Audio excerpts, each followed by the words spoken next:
ಗುರುಜಿ, ಈಗ ಏನು ಮಾತನಾಡ್ತಿದ್ದೀರಾ? ಈ ಮಂಗಳವಾರ ಅಮಾವಾಸ್ಯೆ ಯಾವತ್ತು ಬಿದ್ದರೆ ಎಲ್ಲರಿಗೂ ಶ್ರೇಯಸ್ಕರವಾಗಿರ್ತಕ್ಕಂಥ ಋಣವನ್ನು ತೀರಿಸ್ಕೋಬೋದು.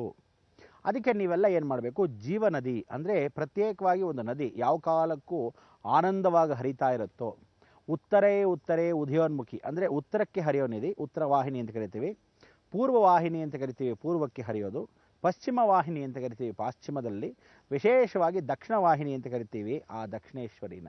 ಅದಕ್ಕೋಸ್ಕರ ಈ ರೀತಿಯಾಗಿ ಒಂದೊಂದು ದಿಕ್ಕಲ್ಲಿ ತಾನಾಗಿ ಹರಿತಕ್ಕಂಥ ಈ ನದಿಗಳಲ್ಲಿ 4 ಜೀವನದಿಗಳ ಪರಿವರ್ತನೆ. ಅದಕ್ಕೆ ಪ್ರತಿಯೊಬ್ಬನು 4 ಅಂದರೆ 3 ತಿಂಗಳು 4 ಭಾಗ ವಿಂಗಡಿಸ್ಕೋಬೇಕು. ನೀವೆಲ್ಲ ಏನು ಮಾಡಬೇಕು, ಈ ಧನುರ್ಮಾಸ ಮುಗಿದೋದ ಮೇಲೆ ಮಾಘ ಮಾಸ ಬರುತ್ತೆ. ಆಗ ಮಾಘಸ್ನಾನ ಅಂತ ಎಲ್ಲರಿಗೂ ಹೋಗ್ತೀವಿ. ಆಗ ಮಾಘಸ್ನಾನದಲ್ಲಿ ಮಾಡ್ತಕ್ಕಂಥ ಪರಿಪೂರ್ಣತೆ ಈಗಲಿಂದಾನೇ ಪ್ರಾರಂಭಿಸ್ಕೋಬೇಕು. ಏನು ಪ್ರಾರಂಭಿಸ್ಕೊತೀರಾ? ಸಂಕ್ರಾಂತಿಗೆ ಮೊದಲು ಸೃಷ್ಟಿ ಅಂತ ಬರುತ್ತೆ. ಸೃಷ್ಟಿ ಅಂದರೆ ನಮ್ಮಲ್ಲಿರ್ತಕ್ಕಂಥ ರಾಹುತತ್ವ ಓಡಿಸು, ಹಾವನ್ನು ಓಡಿಸು, ಸೃಷ್ಟಿ ದೋಷಗಳನ್ನು ಪರಿಹರಿಸು ಅಂತ ಹೇಳಿ ಸುಬ್ರಹ್ಮಣ್ಯ. ಅದಕ್ಕೋಸ್ಕರ ನೀವುಗಳೆಲ್ಲ ನದಿ ಸ್ನಾನ ಭಾಳ ಮುಖ್ಯ. ಯಾವಾಗ? ಸೋಮವಾರ, ಬುಧವಾರ, ಶನಿವಾರ. ಈ ನದಿ ಸ್ನಾನ ಯಾವಾಗ ಮುಖ್ಯ?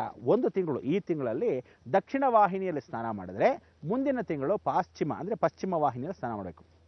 ತದನಂತರ ನೀವುಗಳು ಉತ್ತರ ವಾಹಿನಿಯ ಸ್ನಾನ ಮಾಡಬೇಕು, ಆಮೇಲೆ ಪಶ್ಚಿಮ ವಾಹಿನಿಯಲ್ಲಿ ಸ್ನಾನ ಮಾಡಬೇಕು. ಹೀಗೆ ಪೂರ್ವ, ಪಶ್ಚಿಮ, ಉತ್ತರ, ದಕ್ಷಿಣ ವಾಹಿನಿಗಳಲ್ಲಿ 3 ತಿಂಗಳಿಗೊಮ್ಮೆ ಅಂದರೆ ತಿಂಗಳು ಬಿಟ್ಟು ತಿಂಗಳಲ್ಲಿ ಸ್ಮರಣೆ ಮಾಡ್ಕೊತ 3 ತಿಂಗಳಿಗೊಮ್ಮೆ ಒಂದು ಸ್ಮರಣೆಯನ್ನು ಮಾಡಿ ಒಂದು ನದಿಯಲ್ಲಿ ಸ್ನಾನ ಮಾಡಿ, ಯಾರು ಈ ಅಮಾವಾಸ್ಯೆಗಳಲ್ಲಿ ಶ್ರೇಷ್ಠವಾದ ಸ್ನಾನವನ್ನು ಮಾಡ್ತಾರೋ ಬಹಳ ವಿಶೇಷ.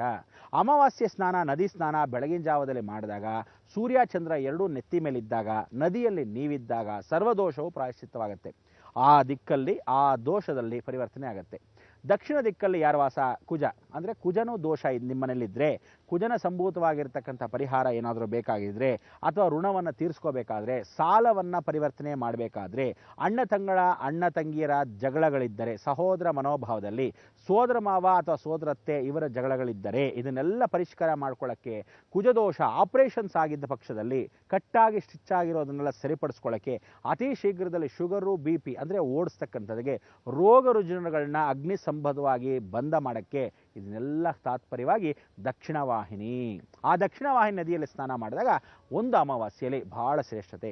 2ನೇ ಭಾಗ ಪಶ್ಚಿಮ ವಾಹಿನಿ ಅಂತ ಬರಬೇಕು. ಆ ಪಶ್ಚಿಮ ವಾಹಿನಿಯಲ್ಲಿ ಕರ್ಮದೇವತೆ ಪಿತೃ ಋಣಗಳನ್ನು ತೀರಿಸ್ಕೊಳ್ಳೋಕ್ಕೆ, ತರ್ಪಣವನ್ನು ಬಿಡೋಕ್ಕೆ ಎಳ್ಳನ್ನು ಧಾರೆಯಾಕಾರವಾಗಿ ತರ್ಪಣಾಂ ಸ್ವರೂಪಯಾಮಿ ಅಂತ ಸ್ಮರಣೆ ಮಾಡ್ಕೋಬೇಕು. ಆ ಎಳ್ಳನ್ನು ಸ್ಮರಣೆ ಮಾಡ್ಕೊಂಡಾಗ ಪಿತೃಗಳು, ಮಾತಾ ಪಿತಾ ಗುರು ದೈವ ಅಂತ ಎಲ್ಲ ಗುರುಗಳನ್ನು ಸ್ಮರಣೆ ಮಾಡ್ಕೊಳ್ತಾ ಗುರುದೋಷಗಳನ್ನು ಪರಿಹಾರ ಮಾಡ್ಕೊಳ್ತಕ್ಕಂಥದ್ದು. ಏಕಾಗ್ರತೆಯಿಂದ ಶನಿ ಕರ್ಮಸ್ಥಾನ, ಹುಟ್ಟು ಸಾವಿನ ಮಧ್ಯೆ ಏನೇ ಲೋಪದೋಷಗಳಿದ್ದರೂ ಅದನ್ನು ಪರಿಷ್ಕಾರ ಕೊಡ್ತಾನೆ. ಅಕಸ್ಮಾತ್ ಮನೆಗಳಿಲ್ಲದೆ ಇದ್ದರೆ, ಗೃಹ ನಿವಾಸದಲ್ಲಿ ದೋಷವಿದ್ದರೆ, ಮನೆಗಳು ನೂತನವಾಗಿ ಕಟ್ಟಿದ್ದರೆ, ಮನೆಗಳಲ್ಲೇ ದೋಷಗಳಿದ್ದರೆ, ಮಕ್ಕಳಲ್ಲಿ ದೋಷವಿದ್ದರೆ, ಇದನ್ನೆಲ್ಲ ಪಶ್ಚಿಮ ವಾಹಿನಿ ನದಿಯಲ್ಲಿ ಸ್ನಾನ ಮಾಡ್ತಾ ಆ ಸ್ಮರಣೆಯನ್ನು ಮಾಡಿಕೊಂಡಾಗ ಆ ಪಶ್ಚಿಮ ದೋಷ ಅಮಾವಾಸ್ಯೆಯಲ್ಲಿ ಹೋಗುತ್ತೆ. ನೆಕ್ಸ್ಟ್ ಎಲ್ಲಿಗೆ ಬರ್ತೀರಾ? ಉತ್ತರ ವಾಹಿನಿ. ಈ ಉತ್ತರ ವಾಹಿನಿಯಲ್ಲಿ ಕಾವೇರಿ ಬಹಳ ವಿಶೇಷವಾಗಿರ್ತಾಳೆ. ಉತ್ತರ ವಾಹಿನಿಯಲ್ಲಿ ಗಂಗೆ ಬಹಳ ವಿಶೇಷವಾಗಿರ್ತಾರೆ. ಅದಕ್ಕೆ ಉತ್ತರ ಗಂಗೆ, ಉತ್ತರ ಕಾವೇರಿ ಬಹಳ ಶ್ರೇಷ್ಠ. ಈ ಉತ್ತರ ಗಂಗೆ, ಉತ್ತರ ಕಾವೇರಿ ಶ್ರೇಷ್ಠ ಅಂದ್ರೆ ಏನು? ನೀವುಗಳು ದೀಪವನ್ನು ಹಚ್ಚಿ ನದಿಯಲ್ಲಿ ಬಿಡ್ತಕ್ಕಂಥದ್ದು ಸಾಯಂ ಸಂಧ್ಯಾಕಾಲ ಸ್ನಾನವೇ ಮಾಡಬೇಕು. ಸಾಯಂ ಸಂಧ್ಯಾಕಾಲ ಸ್ನಾನ ಅಮಾವಾಸ್ಯೆಯಲ್ಲಿ ಪೌರ್ಣಮಿಯಲ್ಲಿ ಮಾಡಿದಾಗ ನದಿ ನೀರು ಉಕ್ಕತ್ತೆ, ಯಾವುದೇ ಕಾರಣಕ್ಕೂ ಸಮುದ್ರ ಉಕ್ಕತ್ತೆ ಅಂತ ಹೇಳ್ತೀವಿ. ಆ ರೀತಿಯಾದ ಸ್ನಾನಗಳನ್ನು, ಪೂಜೆ ಪುನಸ್ಕಾರಗಳನ್ನು ನೀವು ಮಾಡಬೇಕಾದ್ರೆ ಹೇಗೆ? ಅದಕ್ಕೆ ನೀವು ಮಾಡಬೇಕಾದ ಒಂದು ಧರ್ಮ ಏನು ಅಂದರೆ, ಸಾಯಂಕಾಲದಲ್ಲಿ ದೀಪವನ್ನು ಹಚ್ಚಿ ಸ್ನಾನ ಆದ ನಂತರ ಆ ದೀಪವನ್ನು ಹಚ್ಚಿ ಆ ದೀಪಗಳನ್ನು ನೀರಲ್ಲಿ ಬಿಡಬೇಕು. ಉತ್ತರ ವಾಹಿನಿಯಾಗಿರ್ತಕ್ಕಂಥ ಯಾವುದೇ ನದಿಗಳಲ್ಲಿ ಆ ರೀತಿ ಬಿಟ್ಟಾಗ ಪ್ರಾರ್ಥನೆ. ಕೊನೆ ನದಿಯಾಗಿರ್ತಕ್ಕಂಥದ್ದು ಪೂರ್ವವಾಹಿನಿ. ಈ ಪೂರ್ವವಾಹಿನಿಯಾಗಿರ್ತಕ್ಕಂಥದ್ದೇನು? ಆರೋಗ್ಯ ಬಹಳ ಮುಖ್ಯ. ಪೂರ್ವವಾಹಿನಿ ಆಗಿರ್ತಕ್ಕಂಥ ಚರ್ಮ ವ್ಯಾಧಿಗೆ ಪರಿವರ್ತನೆ, ಪೂರ್ವವಾಹಿನಿ ಯಶಸ್ಸು ಕೀರ್ತಿ, ಪೂರ್ವವಾಹಿನಿ ಆಗಿರ್ತಕ್ಕಂಥದ್ದಕ್ಕೆ ಪದವಿ, ಗೌರವ, ಘನತೆ, ಯಾವುದೇ ಕಾರಣಕ್ಕೂ ಐಶ್ವರ್ಯ, ಧನಪ್ರಾಪ್ತಿ, ಲಕ್ಷ್ಮಿ, ಪುತ್ರ ಸಂತಾನ ಪ್ರಾಪ್ತಿರಸ್ತು, ಕಲ್ಯಾಣ ದೋಷಗಳನ್ನು ಪ್ರಾಯಶ್ಚಿತ್ತ ಮಾಡೋಕ್ಕೆ, ಮದುವೆ ಆಗದಿದ್ದವರಿಗೆ, ಮದುವೆ ಆಗಿದ್ದವರಿಗೆ ಎಲ್ರಿಗೂ ದೋಷಗಳನ್ನು ಪರಿಹಾರ ಮಾಡೋಕ್ಕೆ ಈ ಪೂರ್ವವಾಹಿನಿ. ಪೂರ್ವದಲ್ಲಿ ಇಂದ್ರನೇ ವಾಸವಾಗಿರೋದ್ರಿಂದ ಇಂದ್ರಾಹಿಶ್ಚ ಶತ್ರುವೇ ನಮಃ, ನಮ್ಮ ಶತ್ರುಗಳನ್ನು ಕೂಡ ನಿವಾರಣೆ ಮಾಡತಕ್ಕಂಥ ವಿಚಾರ, ಶತ್ರು ದೋಷಗಳನ್ನು ಸ್ಮರಣೆ ಮಾಡ್ಕೊಳ್ತಕ್ಕಂಥ ವಿಚಾರದಲ್ಲಿ ಮಾಡಿಕೊಂಡಾಗ ಶತ್ರು ಧ್ವಂಸವಾಗುತ್ತೆ ಆ ಪೂರ್ವವಾಹಿನಿಯಲ್ಲಿ. ಅದಕ್ಕೆ ಈ ರೀತಿಯಾದ ಒಂದೊಂದು ದಿಕ್ಕಲ್ಲಿ ಸ್ಮರಣೆ ಮಾಡ್ಕೊಳ್ತಾ ಒಂದೊಂದು ಸ್ನಾನವನ್ನು ಈ ಎಳ್ಳು ಅಮಾವಾಸ್ಯೆಯಿಂದ ಸ್ಮರಣೆ ಮಾಡಿಕೊಂಡು ಮಾಘ ಮಾಸ ಸ್ನಾನವರೆಗೂ ಹೋಗಿ, ಮಾಘ ಮಾಸ ಸ್ನಾನದಲ್ಲಿ ಉತ್ತರೇ ಉದಯನಮುಖಿ ಉತ್ತರ ವಾಹಿನಿ ಆಗಿರ್ತಕ್ಕಂಥದ್ದು ಉತ್ತರ ದಿಕ್ಕಿಗೆ ತಿರುಗ್ತಾನೆ.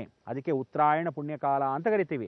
ದಕ್ಷಿಣಾಯನ ದಕ್ಷಿಣದಿಂದ ಉತ್ತರಾಯಣಕ್ಕೆ ಹೋಗ್ತಕ್ಕಂತಹ ಸೂರ್ಯನು ಚಲನೆ ಮಾಡುವಾಗ 3 ತಿಂಗಳಿಗೆ ಒಮ್ಮೆ ಒಂದು ನದಿಯ ಸ್ನಾನ, ಈ ರೀತಿಯಾದ ದಿಕ್ಕಲ್ಲಿ. ಆ ಒಂದು ನದಿಯ ಸ್ನಾನ ಹೇಗೆ? ಈ ಒಂದು 3 ತಿಂಗಳಲ್ಲೇ 4 ನದಿ ಸ್ನಾನ ಮುಗಿಸ್ಬಿಡ್ಬೇಕು. ಆ 4 ನದಿ ಸ್ನಾನ 3 ತಿಂಗಳಲ್ಲಿ ಆಗೋದ್ರೆ ಇನ್ನು ನೆಕ್ಸ್ಟ್ 3 ತಿಂಗಳಿರುತ್ತೆ. ಹಾಗೆ ವರ್ಷಂ ಪ್ರತಿ 4 ಸಲ ಈ ರೀತಿ ಮಾಡಿಕೊಂಡಾಗ ಮನಲಿರತಕ್ಕಂಥ ಸರ್ವ ಕಾರ್ಯ ಸಿದ್ಧಿ ಆಗತ್ತೆ. ನಾವು ಅನ್ಕೊಂಡಿದ್ದೆಲ್ಲ ನದಿಯ ಸ್ನಾನದ ಮುಖಾಂತರ ಆಗತ್ತೆ. ಆದರೆ ಮಾಡಬೇಕಾದ ವಾರ ಯಾವುದು? ಸೋಮವಾರ, ಬುಧವಾರ, ಶನಿವಾರ ಮಾತ್ರ. ಸೋಮವಾರ, ಬುಧವಾರ, ಶನಿವಾರ. ಯಾಕೆ ಅಂದರೆ ಸೋಮಸ್ಯ ಚಂದ್ರ, ತಲೆಯಲ್ಲಿರ್ತಕ್ಕಂಥ ದೋಷಗಳು, ಶಾಂತಿ ನೆಮ್ಮದಿ ವಾತಾವರಣ.